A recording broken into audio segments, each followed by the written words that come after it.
memuji memuliakan Engkau lewat nyanyian pujian kami. Saatnya berbicaralah Engkau, Bapa di surga. Tuntun hamba-Mu di dalam menyampaikan butir kebenaran firman Tuhan.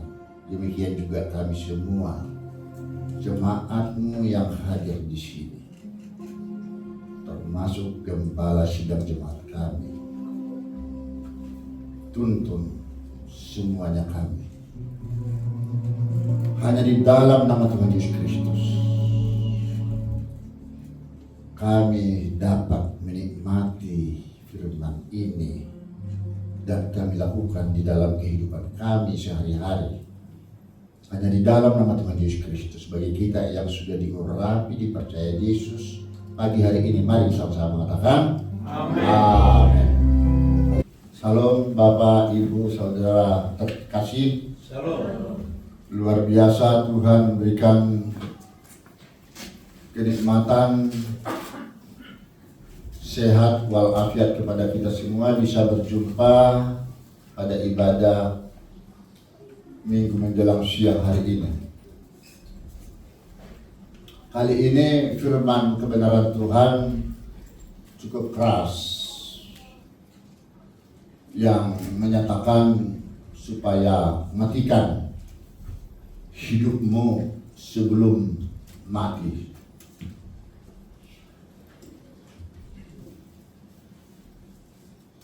Maksudnya di sini matikan manusia lama yang penuh kekotoran, kenajisan, dosa, ya, sebagai penghalang masuk ke rumah Bapa di surga sebelum kita lewat atau meninggal dunia. Jadi kalau ada pemberantasan korupsi sekarang di negara kita yang bersifat ordinary crimes,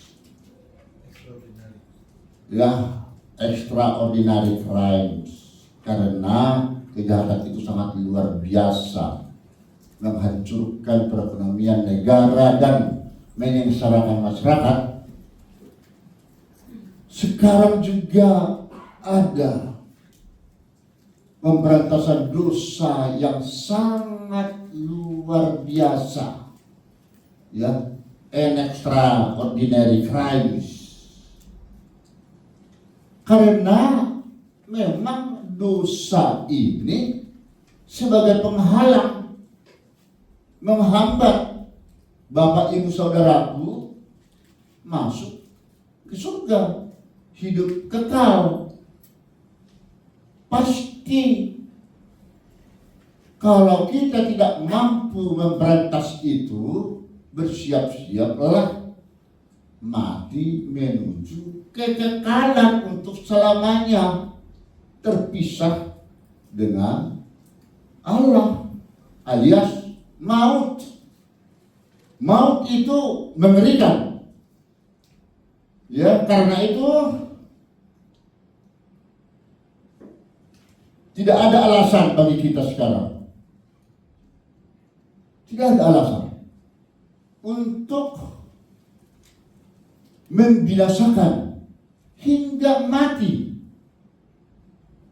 dosa-dosa tersebut secara ekstrem sampai kepada akar-akarnya, ya, must be killed and extinguished to the roots. Pokoknya sampai kepada akar-akarnya, sehingga manusia lama yang ada selama ini ditinggalkan. Walaupun ini sulit, ya, manusia lama tidak ada lagi dan melahirkan manusia baru, ya, meninggalkan manusia lama, hidup melahirkan manusia baru, giving birth to a new human. Nah, ini untuk bisa mendapatkan lahir baru ini, ada memang percakapan Nikodemus dengan Yesus Kristus. Mana mungkin saya yang sudah lahir, apalagi yang sudah tua, bisa kembali masuk ke rahim ibu untuk dilahirkan kembali. Bukan itu maksudnya Bapak Ibu Saudara. Bukan. Tetapi kata Yesus, aku berkata kepadamu, sesungguhnya jika seseorang tidak dilahirkan kembali, ia tidak akan dapat melihat kerajaan Allah. Ini bukan soal melihat engkau saya lihat kerajaan Allah, bukan. Tapi yang dimaksudkan di situ, ya, melihat kerajaan Allah itu adalah bisa menempatkan kerajaan Allah itu dalam hidupmu setiap saat. Hidupmu itu menjadi mulia di mata Tuhan. Ya, jadi mulai daripada pekerjaanmu sehari-hari seperti bisnis, usaha, rumah tangga, apapun yang saudara lakukan, tempatkanlah kemuliaan Tuhan, kerajaan Tuhan, prioritaskanlah Tuhan, termasuk kebenarannya, tidak berbuat salah di tempat-tempat pekerjaan atau rumah tangga tersebut, ya, seperti diatur di dalam Matius 6:33. Cari terlebih dahulu kerajaan Allah dan kebenarannya. Setelah sudah dapat kebenaran Allah itu lebih diprioritaskan, kebenarannya pun sesuai firman kebenaran Tuhan itu harus diterapkan dalam hidup sehari-hari. Ini memang berat, tetapi dengan adanya satu pertolongan Tuhan, ini dengan adanya satu pertolongan kuasa Tuhan seperti yang sudah pernah saya sampaikan kepada Bapak Ibu Saudaraku di 1 Korintus 6 ayat 19, bahwa di dalam tubuh kita ini bukan milik kita sendiri lagi, tetapi sudah ada sesungguhnya berdiam di situ Roh Kudus. Jadi Roh Kudus yang ada di dalam hidup kita ini jangan pernah kita abaikan, lupakan. Biar tetap dia pegang, bercokol. Kalau saudara lepaskan sebentar saja, godaan setan hantu belau pasti akan menggerogoti. Pasti. Jadi memang kita harus terus berpegang kepada Roh Kudus. Nah, kalau dikatakan diprioritaskan terlebih dahulu kebenaran Tuhan dalam hidupmu, tentu kesehatan demi kesehatan, panjang umur, usia, bahkan kebutuhan sehari-hari pun, percaya atau tidak, tapi mutlak percaya, pasti akan dibukakan Tuhan. Loh, sekarang apa pekerjaan-pekerjaan kita yang sudah ada ini? Syukurilah itu. Syukurilah itu. Yang pasti, ya, jangan pernah melakukan suatu pemerasan, paksaan, korupsi terhadap setiap pekerjaan yang kita lakukan.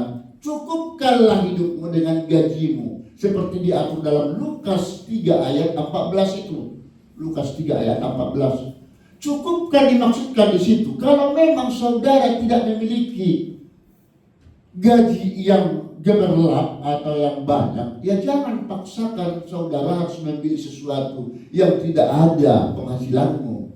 Akhirnya saudara merampok, korupsi. Itu sih namanya tidak mensyukuri apa yang ada. Kalau memang saudara mau ingin mendapatkan pekerjaan yang lebih banyak, yang layak, silakan bekerja dengan benar. Tentu dengan memuliakan Tuhan di dalam setiap pekerjaanmu. Amin. Benar itu. Saya kira jangan cerita dulu, Pak Vincent kan karena memang dia pekerjaannya banyak. Oke. Tapi saya pun sebenarnya karena banyak memang beraktivitas. Tidak hanya di pengadilan, tetapi mengajar di berbagai perguruan tinggi. 3 perguruan tingginya lagi, tergantung waktuku, diberi Tuhan kesehatanku. Kemarin masih memberikan kuliah jarak jauh ke Semarang, S3. Jadi ada penghasilan dari sana. Di mana-mana ada waktuku. Nah, jadi yang lain, karena dia ada pendidikannya. Karena saya memang sebelumnya memang terus berupaya untuk mendapatkan bagaimana supaya mendapatkan ilmu pengetahuan yang lebih layak. Saya juga bukan orang kaya keturunannya, tetapi terus berjuang dan berjuang untuk mencari kehidupan yang lebih layak. Jadi semangat giatnya itu ada. Kalau memang saya tidak mau ingin korup. Karena itulah saya tidak mau korup lagi. Tidak mau. Karena itu pantang di dalam urusan kuasa Tuhan. Tapi di dalam urusan dunia akhirat ini, itu memang pekerjaan sehari-harinya orang. Itulah yang tidak takut kepada Tuhan. Itu yang mau kita berantas. Yang sudah lewat sudah. Ya, tidak ada manusia yang sempurna. Amin. Amin. Beri kemuliaan kepada Tuhan Yesus. Nah, karena itulah sadar. Perlu di sini ditumbuhkan satu kesadaran. Aware. Ini sadar ini ada satu keinsyafan. Sadar dia bahwa dia bakal mati. Misalnya begitu. Sadar suatu saat dia bakal mati. Tidak akan hidup seperti mumi selamanya. Kemudian sadar dia bahwa waktunya kalau saya mati pasti ada penghakiman terakhir. Pasti. Itu harus ada keinsyafan diri. Setelah ada berbagai keinsyafan itu, kesadaran tadi, terjadilah pertobatan. Repent. Pertobatan saja hanya sekali repent. Belum sempurna.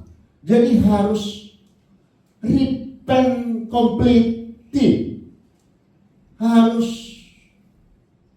pertobatan yang sempurna.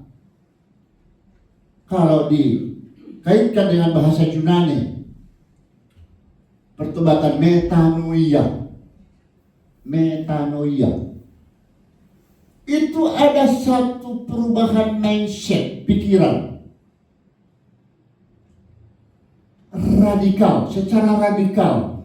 Secara menyeluruh ke akar-akar persoalan hidup kita yang sebelumnya memiliki kekotoran hati, jiwa, pikiran, itu diberantas lewat persenjataan Roh Kudus, lewat pemberantasan Roh Kudus, alat-alat senjata yang ada sama Tuhan itu harus bisa stop. Akhirnya kita dapat memindahkan hati kita yang bersih itu kepada perasaan Allah Bapa di surga. Kalau sudah berbicara dengan perasaan Allah, ada sensitivitas. Ini sangat dalam, eksklusif banget ini hubungan pribadi antar manusia dengan Tuhan. Kalau sudah eksklusif, tak ada lagi yang bisa mengetahui kepribadian kita sampai berseduh. Kita menyampaikan setiap saat persoalan hubungan kita dengan Tuhan, apa sih sungguhnya yang harus kita perbuat kepada Tuhan. Bukan apa yang harus diberikan Tuhan kepada kita. Apa yang harus saya berikan kasihku kepada Tuhan yang sudah lebih dahulu mengorbankan dirinya kepadaku. Ini. Kalau sudah dikatakan tadi ya kita betul-betul mendapatkan satu pertobatan dari Tuhan. Coba rasakan. Pertobatan. Betul-betul kita sekarang mau tobat nih. Karena memang tugas juga Tuhan waktu datang ke bumi sebelum penghakiman terakhir kan datang tuh mencari kamu, aku yang berdosa. Di Lukas 5 ayat 32 itu. Aku datang mencari orang yang berdosa, bukan yang benar lagi. Kita yang sudah benar ini sekarang terus pertahankan itu. Jangan kendor. Sekarang kita yang berdosa, yang masih ada tersisa dosa-dosa lama kita yang belum terselesaikan, ini sedang mau dicari Tuhan ini supaya bertobat, ada perubahan mindset. Kalau begitu, ketika Tuhan mengampuni dosa kita, itu tidak mudah, saudaraku. Ini terlalu gampang mendengar kesalahan dan dosa kita tidak akan diingat Allah lagi, seperti yang di Ibrani 10:17 itu. Ini bahasa firman-Nya, artikulasinya ya benar. Tapi coba kita dalami. Coba kalau kita dalami, bagaimana Tuhan tidak akan mengingat-ingat lagi kesalahan dosa kita. Ini melalui proses yang begitu panjang, saudara. Saya mau coba berikan dulu contoh, ya, bagaimana akhirnya Tuhan mampu mengampuni dosa setelah kita mengalami berbagai siksaan tragis. Ya, barangkali Bapak Ibuku, saudaraku pernah mengalami berbagai penderitaan yang sangat tragis tadi. Hidupnya terlebih dahulu hancur, tapi terselamatkan. Saya lebih bagus contoh yang konkret dulu kepada saya.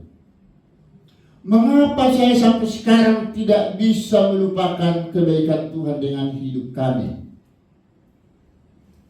Alasan yang sangat spektakuler yang tak bisa saya lupakan adalah pernyataan Tuhan selama pernikahan kami 43 tahun ya. Sudah 44.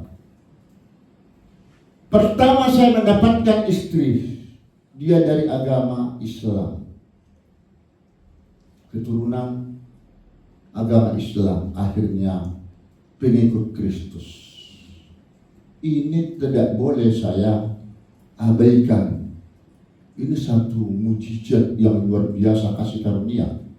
Dan beliau pun sekarang menjadi ikut pengkhotbah.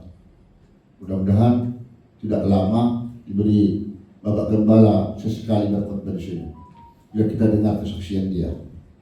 Kedua, kami pernah, anak kami cacat, sudah pernah mungkin saya ceritakan. Cacat sejak lahir, tapi akhirnya disembuhkan Tuhan. Cacatnya nggak tanggung-tanggung. Kalau cacat begini nggak apa-apa, cacat begini kakinya, tetapi bisa kembali normal. Lalu saya pernah juga sakit pendarahan di lambung hingga berobat ke Singapura, tak sembuh-sembuh di Indonesia. Akhirnya sembuh. Kemudian mungkin tidak bosan saya sampaikan lagi, saya pernah nyaris meninggal dunia di dalam pesawat Lion Air penerbangan Jakarta ke Bangka Belitung waktu tugas hakim tinggi di sana. Tidak jadi karena Roh Kudus hadir menyertai saya, jangan berangkat bin sana. Iya kan? Ini satu kenangan yang tidak bisa dilupakan. Lalu semua anak-anakku ada 5 orang. Karena penurut kepada orang tua. Tak satu pun menjadi orang berandal. Dan semua minimal S2. Walaupun mungkin baris rendah itu. Tetapi yang jelas hidupnya sekarang sudah boleh dikata mapan. Diberkati Tuhan. Nah, ini saya dapat rasakan ini semua.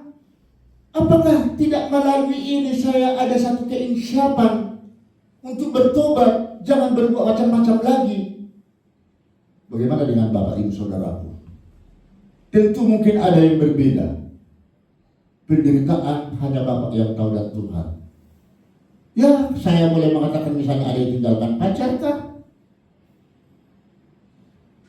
Ada yang ditinggalkan suami atau istri kah meninggal dunia selamanya? Ada yang perekonomiannya mungkin hancur berantakan semua, tetapi akhirnya dapat dipulihkan Tuhan. Iya kan? Lah, kalau sudah terjadi seperti itu, apakah tidak ada satu pertobatan yang sempurna kepada saudara? Tidak akan mengulangi lagi setiap perbuatan ke depan. Dan tidak pernah lagi saudara menutup-nutupi persoalan masa lalumu. Jangan pernah terselubung hanya kasus-kasus dosa-dosa tertentu yang saudara sampaikan kepada Tuhan, tapi saudara tidak terbuka secara ikhlas tulus kepada Tuhan Yesus dan termasuk kepada keluarga suami atau istri. Tuhan akan juga mengetahui saudara bohong apa tidak. Di Yeremia 10 ayat 17, akulah penyelidik hati, penguji batin. Bukankah begitu? Jadi tidak bisa kita menyembunyikan apa yang terpendam di dalam hidup kita lagi. Semuanya pasti akan disampaikan, diketahui oleh Tuhan Yesus.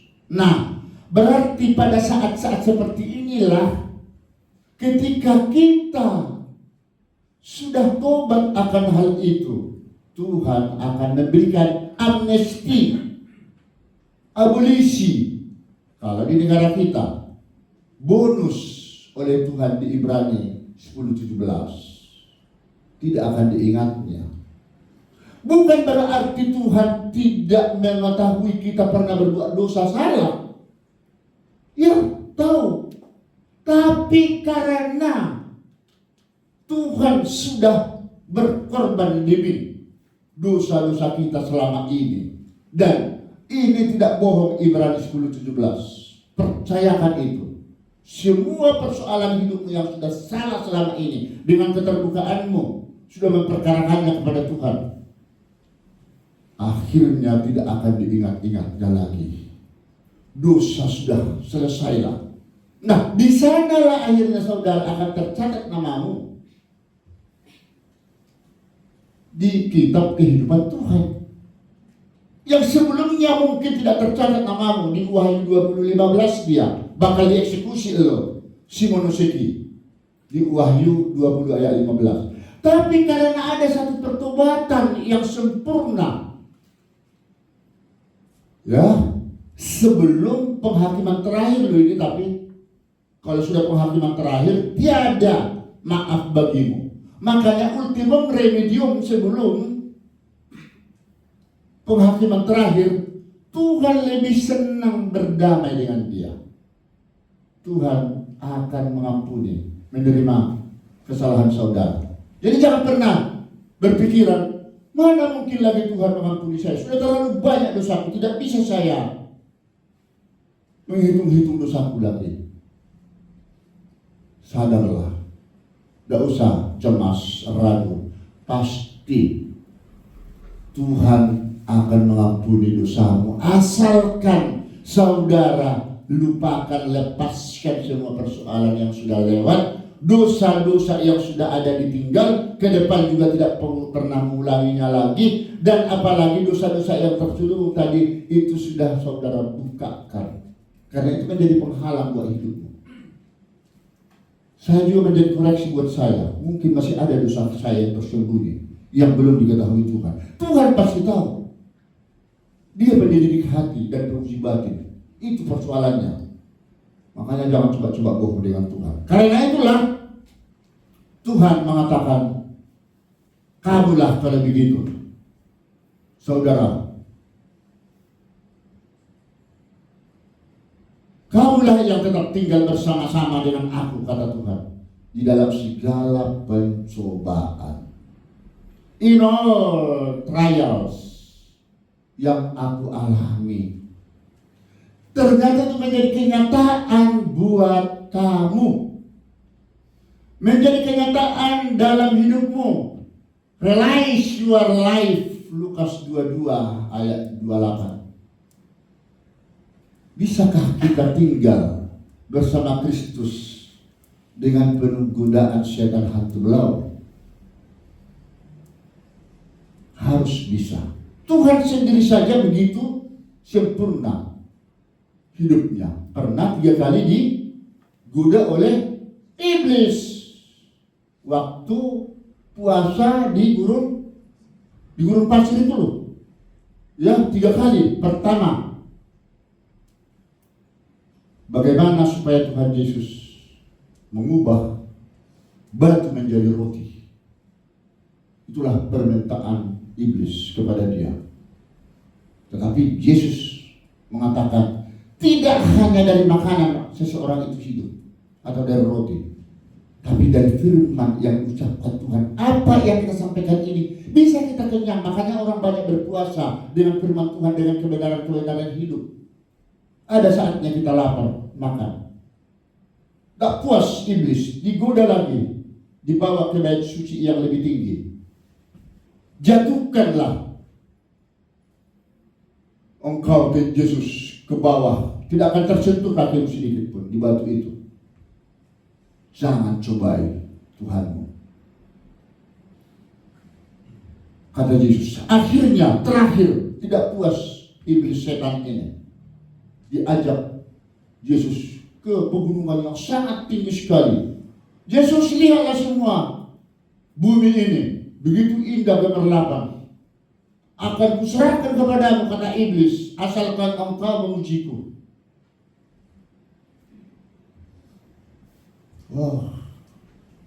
Tak mampan. Akhirnya Yesus mengusir setan hantu belau itu, seperti dalam gambar. Jadi maksud saya di dalam Matius 4:1-11 ini, sekalipun itu memang terjadi sama Yesus, apalagi kepada kita. Kita manusia baru mungkin sekarang tobat karena mendengarkan firman kebenaran Tuhan. Kalaupun sudah tobat sekarang, bisa saja besok lupa lagi.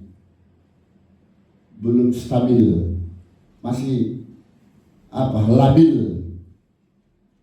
Saudara sekarang mungkin masih pas-pasan hidupnya, kepingin berdua makan, masih sama-sama enak, tidak ada hantam atau berantem dengan keluarga. Tapi setelah sudah jadi orang kaya, sukses, mulai lupa diri. Inilah godaan setan hantu belau tadi. Ini tidak boleh. Jadi kalau saudara beraki-raki dahulu, bersenang-senang kemudian, kan pernah saya katakan juga, kan lebih bagus sengsara membawa nikmat daripada nikmat membawa sengsara.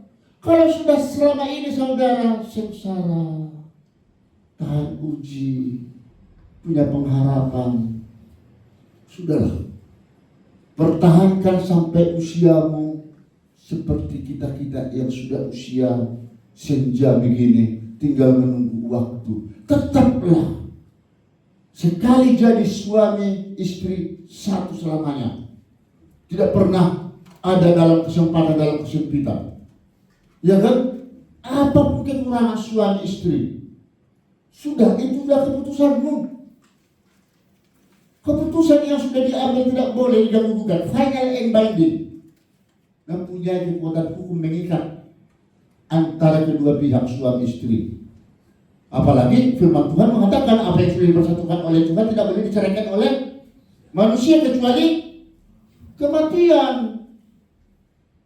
Itu saja ada orang yang sudah mati salah satu pihaknya tidak kawin-kawin. Tapi ada yang baru meninggal belum lama udah langsung lewat menikah. Ini ada tanda tanya juga itu ya. Nah itu boleh-boleh saja, tapi itu tidak diharapkan oleh Tuhan. Tetapi itu loh yang saya maksudkan di sini. Hidup bersama Tuhan ini memang penuh pencobaan. Karena apa? Kita selalu diminta supaya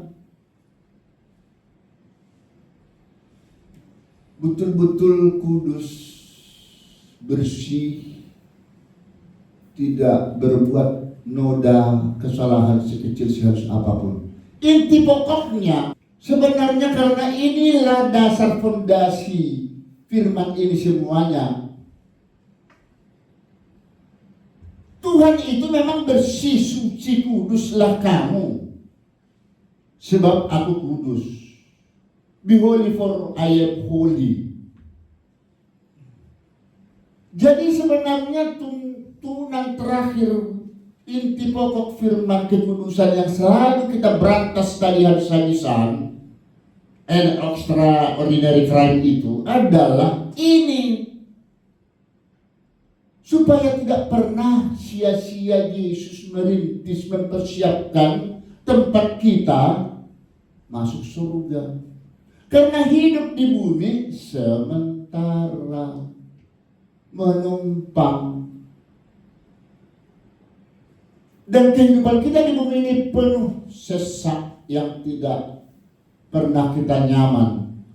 Kemarin ada yang terhenyuh hati saya waktu memberikan mata kuliah di doktor di Unisula Semarang. Perempuan lagi.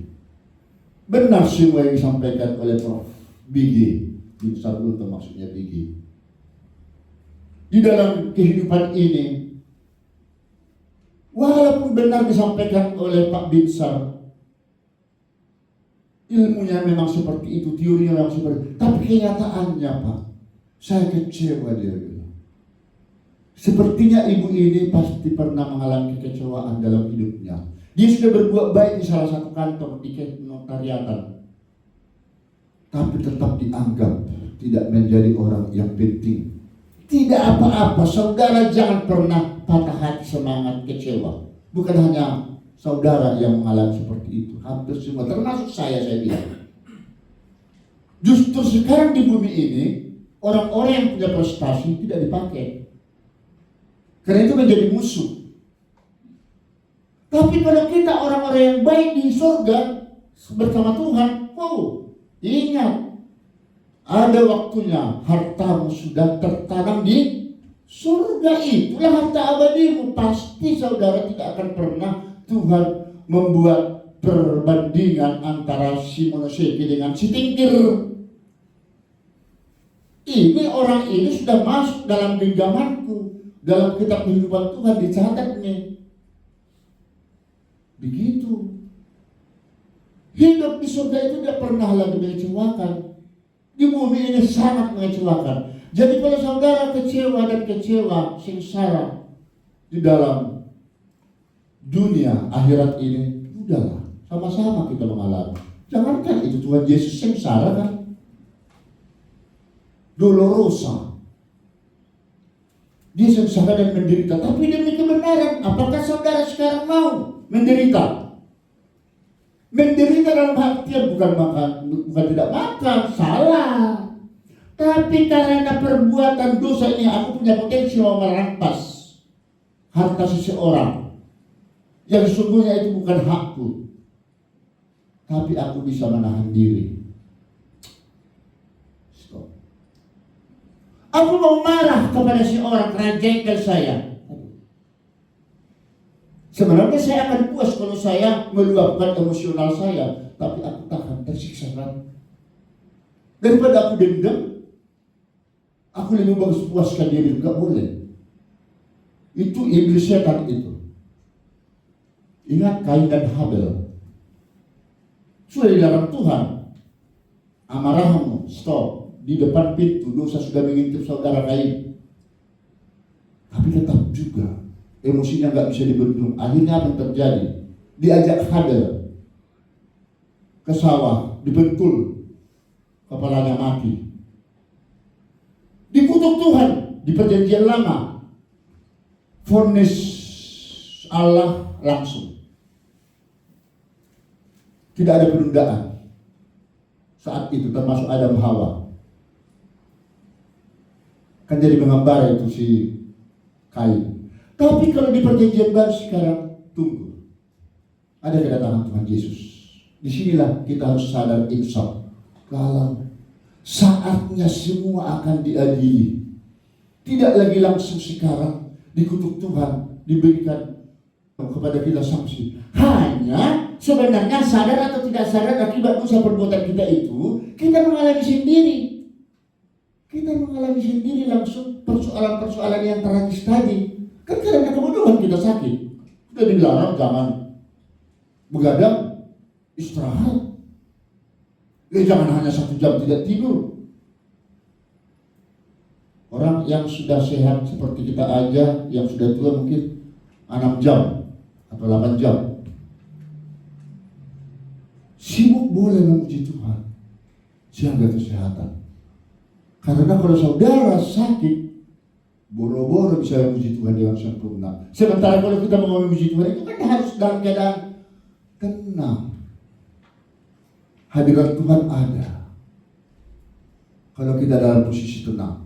Tapi kalau sakitnya hati ini sakit nih, tapi memuji Tuhan, wah ini Tuhan yang mana ini? Tuhan pun pasti geleng kepala dia melihat Bapak Ibu Saudaraku menumpang bunyi sementara. Jadi kalau ada Bapak Ibu Saudaraku yang juga ngontrak di bumi ini, masih ngontrak statusnya, apa-apa. Saya juga tukang ngontrak dulu. Udah apa-apa. Jangan menganggap dirimu kecil. Yang penting kita nanti di surga menjadi taruhannya. Amin. Iya. Wong sementara semua harta-hartamu yang ada itu, emangnya kalau saudara nanti bisa mati, kau bawa itu semua? Ya kan Pak? Udah berapa usianya Pak? Hah? 62? Oh, masih panjang cerita. Ya, masih panjang. Tapi ada loh yang 20 tahun, 25 tahun karena kebodohannya lewat. Kalau yang normal, Tuhan memberikan usia di catat dalam Mazmur 90 ayat 10, 70, kalau masih bisa kuat 80, bila perlu 90. Ada yang ngomong, saya 100 tahun lagi Pak. Tidak apa-apa. Nanti kita akan nyanyikan lagu itu. Karena itu favorit saya, betapa singkatnya hari, tapi belum waktunya. Nah, sekarang mari kita lihat. Ini dia. Harus insaf sadar setiap orang yang hidup pasti mati. Dan setiap orang itu harus menyadari waktunya pasti akan diadili. Kalau itu sudah ada mulai berpikir, pasti takut akan Allah. Gak boleh sembarangan. Kalau sampai ada orang yang berpikir soal mati nanti, urusan Tuhan, urusan siapa itu, saya gak mau tahu, ini sesat. Ini berarti gak normal. Perlu pemeriksaan lebih dalam. Ya itu miring. Bukan manusia, kita kan manusia. Iya. Nah, karena Allah akan menghadapkan kita semua kepada pengadilan Kristus. Tentu untuk memperoleh apa yang patut diterima. Ini hukum tuai ada di sana. Sadar saja Bapak Ibu Saudaraku, apa yang pernah saudara lakukan salah itu akan dibalaskannya. Tapi kalau memang saudara sudah bertobat, tidak lagi melakukan kesalahan-kesalahan itu dan sudah diampuni Tuhan seperti tadi dalam Ibrani 10:17 itu, sudah gak ada masalah, gak berlaku lagi itu di penghakiman terakhir. Karena saudara nanti akan masuk di dalam Wahyu 20 ayat 6. Wow. Sebelumnya akan dicatat dalam kitab Tuhan. Luar biasa. Kalau sudah masuk di Wahyu 20 ayat 6, inilah yang bahagia kita. Kebangkitan pertama. Mereka yang mendapat bagian kebangkitan pertama adalah orang yang berbahagia dan kudus. Kematian kedua tidak berkuasa lagi kepadanya dan menjadi imam-imam Allah dan Kristus yang akan memerintah berkuasa di surga. Nah, jadi catatan di sini Ibrani 9:27, memang manusia itu dikatakan mati hanya sekali. Menurut agama Kristen, mati hanya sekali, tidak ada 2 kali kita mati. Ingat, saudara berusia kapan waktunya lewat, itulah kematianmu. Dan setelah itu, ya, diadili di penghakiman terakhir. Ya, manusia ditetapkan mati hanya satu kali. Man is appointed to die on death. Dan setelah itu diadili di penghakiman terakhir. After death, judged at the judgment. Inilah yang harus kita lewati di Ibrani 9:27. Setelah kita mati, nanti kita akan diadili. Hasil daripada penghakiman Kristus apa? Seharusnya kita memang masuk dalam daftar Wahyu 20 ayat 15. Seharusnya di sini kita sebelum penghakiman terakhir kita memang calon masuk neraka. Setiap orang yang tidak ditemukan namanya tertulis di dalam kitab kehidupan Tuhan, ya, dia dilemparkan ke dalam lautan api. Ini kematian yang akan menjemputnya maut. Ini di penghakiman terakhir. Tapi apabila kita mampu merubah sikap kita selama hidup kita, karena tadi Tuhan sudah berdamai dengan kita, maka berubah dia kembali kepada Wahyu 20 ayat 6. Kalau sudah kita masuk ke sana, berarti kitalah orang-orang yang bersama-sama nanti satu tempat di surga. Mau kan? Pasti mau, ya. Tapi ingat, banyak yang terpanggil pingin, tapi sedikit yang terpilih. Ini persoalannya. Apakah saudara hanya terpanggil doang atau ikut sekaligus dipilih? Harus ikut dipilih. Caranya supaya kita harus mampu apa? Menahan diri dari berbagai perbuatan-perbuatan ya yang punya potensi dosa. Harus kita dibentengi oleh perlengkapan senjata Allah melalui Roh Kudus. Ini sengaja saya buat bagaimana perbedaannya pengadilan Kristus dengan pengadilan negara. Ini waktu pengadilan negara itu yang di bawah itu majelisnya banyak, hakimnya musyawarah, ada yang berbeda pendapat tuh, ya. Tetapi kalau Kristus tidak ada yang lain selain dia sendiri. Dialah yang mulia. Inilah sebenarnya yang mulia, bukan kami hakim di bumi yang mulia. Tapi kami di bumi ini disebut yang mulia.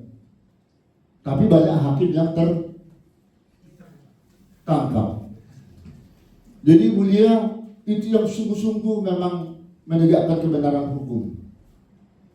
Ya, jadi di Wahyu 26 ini mestinya kita harus bisa. Ini saya yakin percaya bahwa Tuhan akan memberikan kesempatan kepada kita untuk bertobat. Amin. Beri kemuliaan kepada Tuhan Yesus. Haleluya. Sekarang terakhir, karena terbatas kehidupan kita. Tadi sudah saya katakan di Mazmur 90:10. Inilah kalau saudara normal hidupnya bisa 70, 80, 90, 100 tahun juga nggak apa-apa. Walaupun tidurmu sudah menganga, ya, berpelukan dengan suami istri. Ini tinggal berdua ini. Saudara yang masih muda-muda dan saatnya begini. Kalau memang tidak segera dipanggil. Iya loh. Saudara bisa masuk ke estetika, glowing, mempercantik wajah boleh, tetapi tetap usia tidak bisa dibohongi.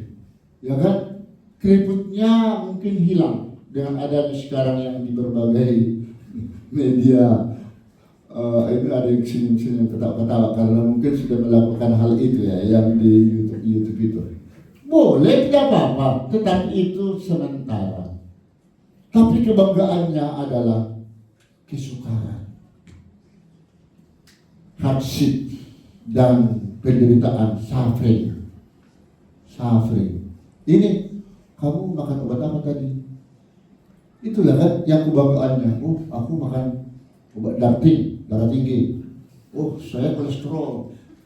Oh, saya obat ginjal.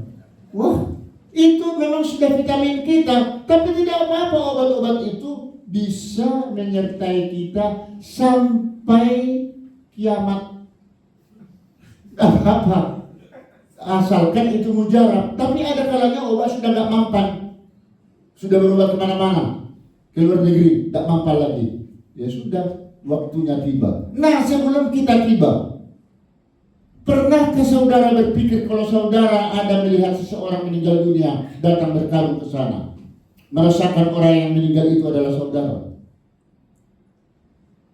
Rasakanlah orang yang meninggal itu sekiranya ini dengan saya. Rasakan dulu sekarang. Bayangkan orang yang meninggal itu.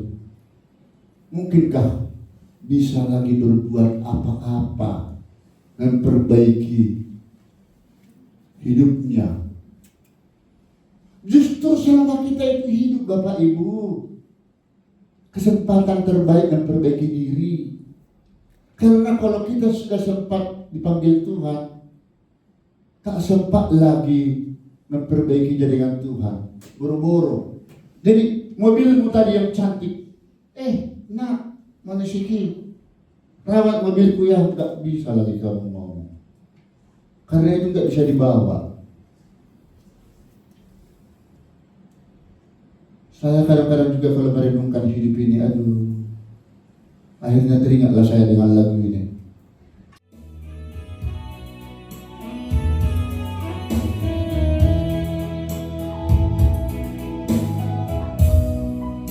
Betapa singkatnya hari, umur manusia, bagai hembusan uap, sekejap kan lenyap. Hanya 70 tahun, demikian imanmu dalam detak waktu, semua berlalu dengan buru-buru.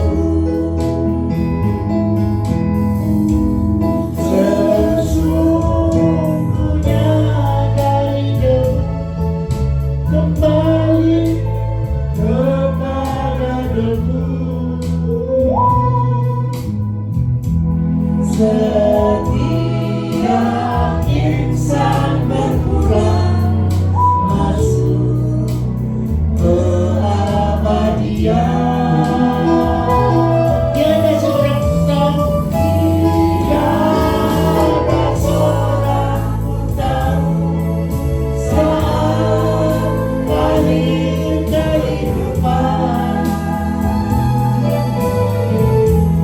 Tuhan akan menghitung sisa masa hidup. Musik, Bapak Ibu, saudaraku, saatnya saudara menghitung hari-harimu, karena tidak tahu kapan dipanggil Tuhan. Segera bertobat, muliakan Tuhan, seisi setulus hatimu. Percayalah, tidak akan menyesal. Haleluya, amin.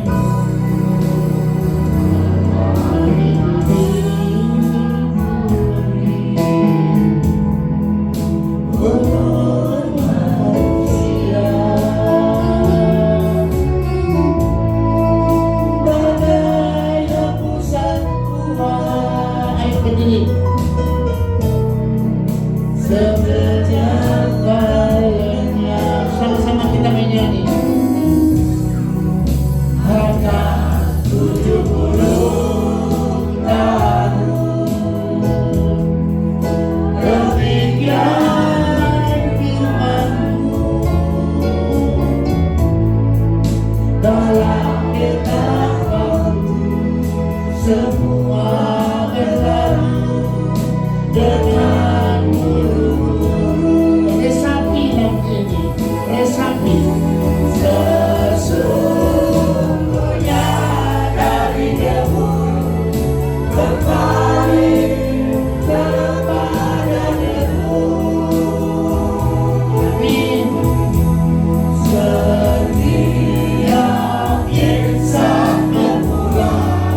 Mari kita angkat hati pikiran kita.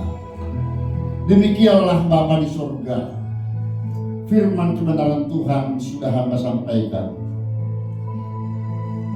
Ampuni ketidaktepatan hamba menyampaikan firman kebenaran ini. Sempurnakan Tuhan itu melalui perjalanan hidup kami, melalui kuasa Roh Kudus-Mu.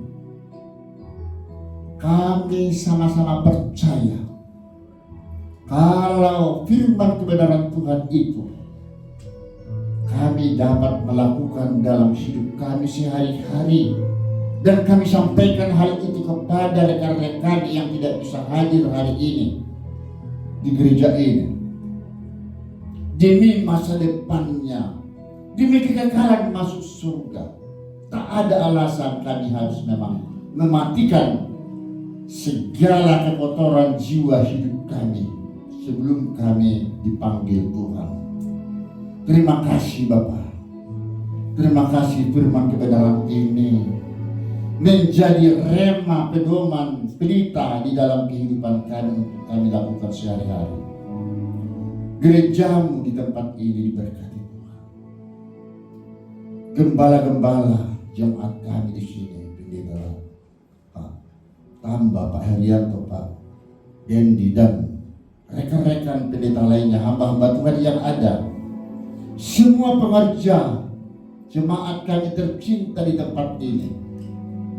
Urapi mereka satu persatu, berkati mereka Tuhan satu persatu di dalam nama Tuhan Yesus Kristus. Berbagai persoalan hidupnya yang ada selama ini Tuhan sangat tahu. Semua ini adalah rencana Tuhan. Tidak pernah Tuhan lalai di dalam janji-Mu. Ya dan amin, akhirnya Tuhan akan memberikan kesempatan itu kepada kami semua. Hanya di dalam nama Tuhan Yesus Kristus. Bagi kita yang sudah diurapi diberkati Tuhan Yesus, mari sama-sama mengatakan amin. Haleluya. Silakan